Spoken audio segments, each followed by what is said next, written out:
Step 1. Beginning an exam. Before start, please insert Minisono transducer into the surface.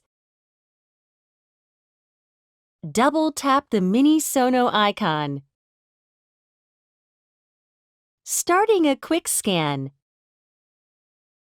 On the Start screen, select an application, then start scanning. Application is changeable. Tap the button and change detail.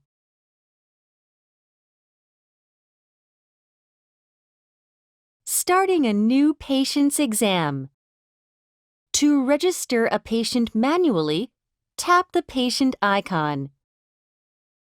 Enter the patient information, then tap Register. And tap Exit to start scanning.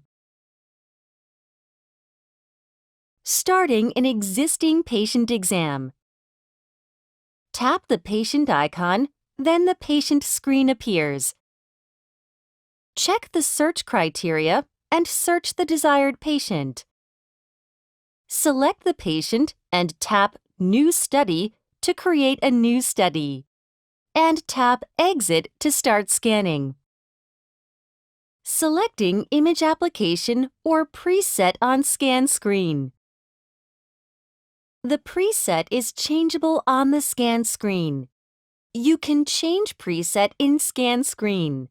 Press the arrow icon next to the transducer name and select desired preset.